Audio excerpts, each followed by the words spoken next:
Welcome to MSIKC Session 9. My dear learners, if you are new to my channel, then I request you to check out my previous session videos for your better understanding.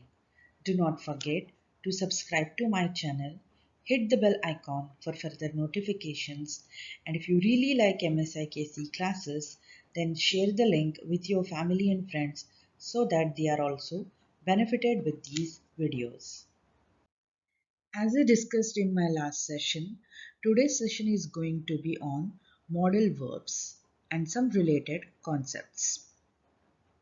So I will be introducing extensively used modal verbs of Kannada. Since we are learning Kannada through English, grammar concepts are considered accordingly. Let us consider that you are sick. I know it's not a good idea. I'm sorry to say it, but this is just one situation. And in such situation, you are visiting a doctor. Doctor examines you and gives you some guidelines. He may tell you you should drink plenty of water. You have to take medicine properly. Do not eat spicy food. Never go out. Now observe the words which are depicted in orange color. Let us understand them one by one. The difference between should and have to is should is used when we want to advise or suggest something to someone, and have to is used when we tell that something must be done. Here there is no option, it is kind of order, it must be done. Then we use have to.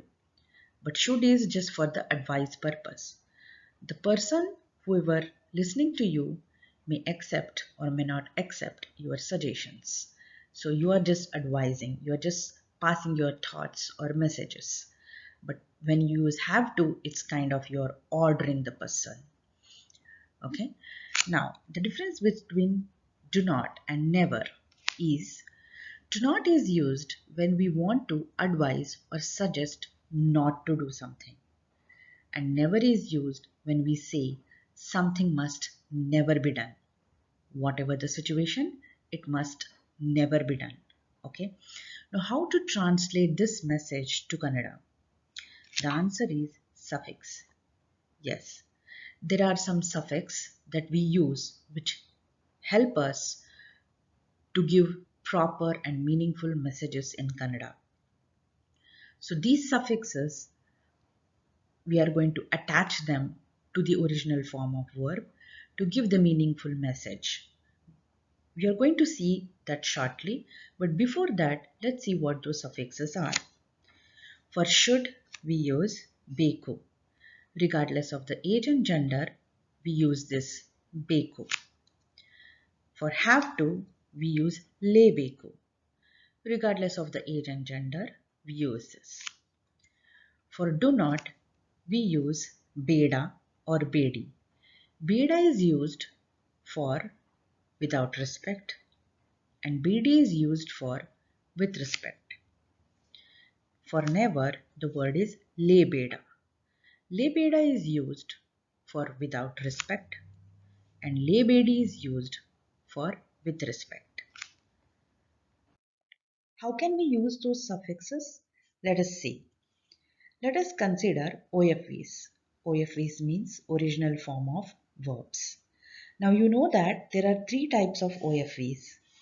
OFV ending with sound O, OFV ending with sound E, OFV ending with sound O. For more details on them, please check session 7. Now you need to follow a small rule to use those OFVs and suffixes. So what is that rule? It's simple. If your OFV ends with sound O, then discard that sound and add the required suffix.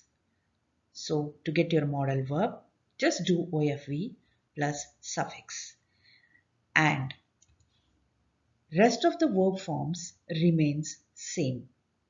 Means before adding the suffix, if your OFV ends with E or O sound, you just need to keep your OFV as it is and add the suffix.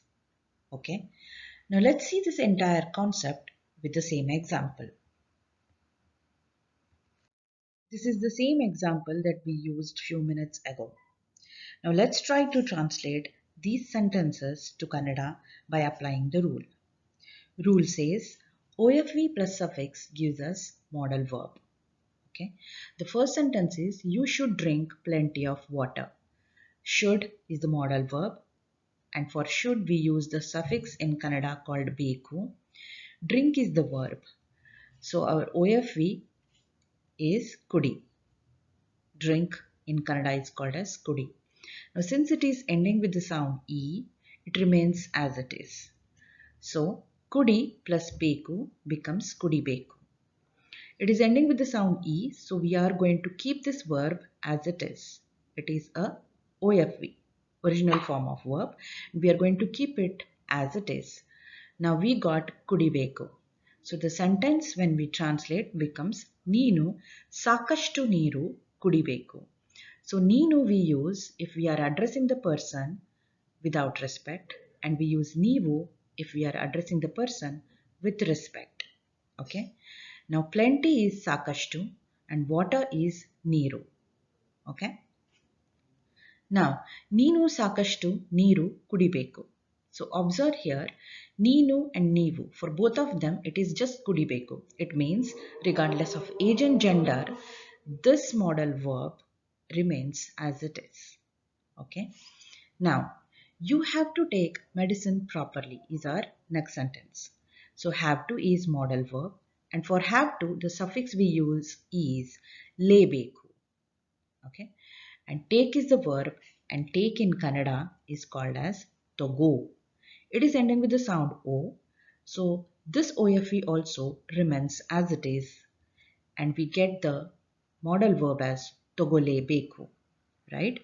Togo plus suffix lebeku becomes togolebeku. Now the sentence becomes Neenu matre sariyagi togolebeku. So matre is medicine, sariyagi is properly. Okay. Now regardless of age and gender, this becomes togolebeku. Okay. Neevu togolebeku or Neenu togolebeku. It remains the same. Now the next sentence is do not eat spicy food. So do not is the modal verb, and for do not we use suffix in Kannada beda if it is without respect, bedi if it is with respect. Let's try to see the rule. So eat here is called as tinnu in Kannada. So if you observe this is the OFV which is ending with the sound oo. So now it ends with the sound oo. So you are going to discard this sound oo. Let's see. Tinnu plus beda. Okay. Tinna beda.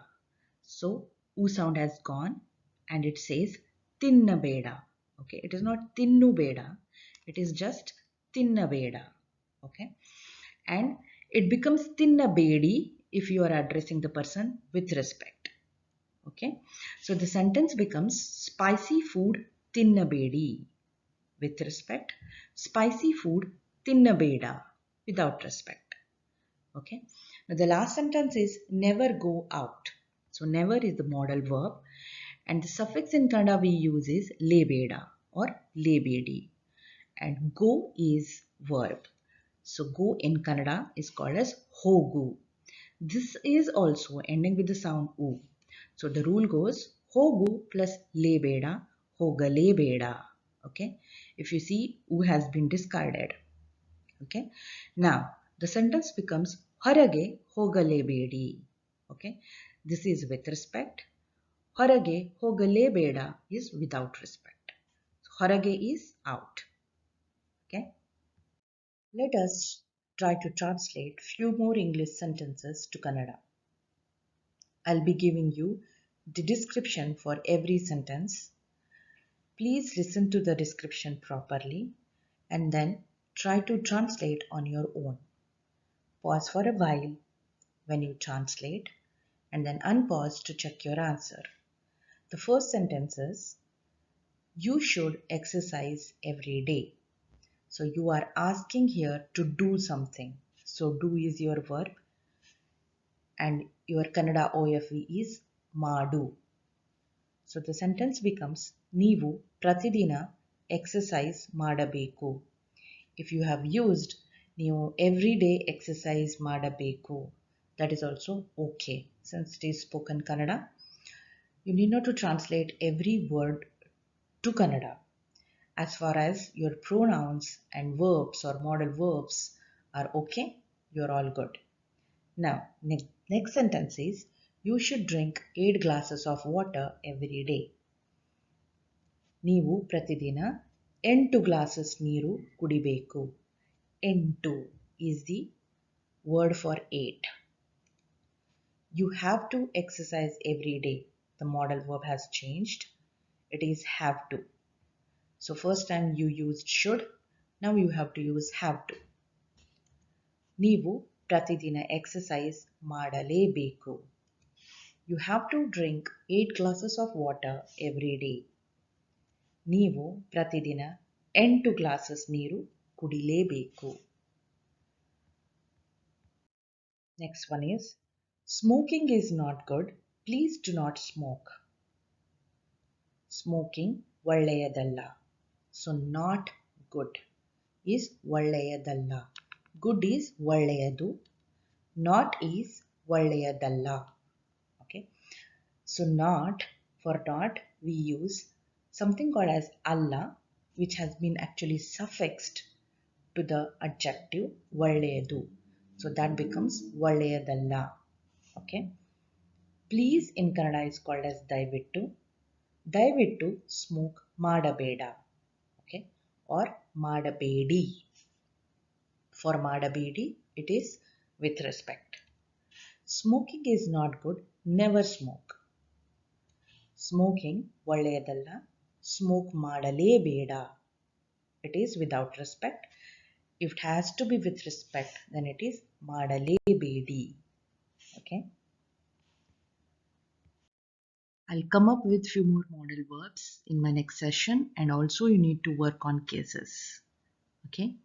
So you will see these two concepts in upcoming sessions. Till then, happy learning and thank you.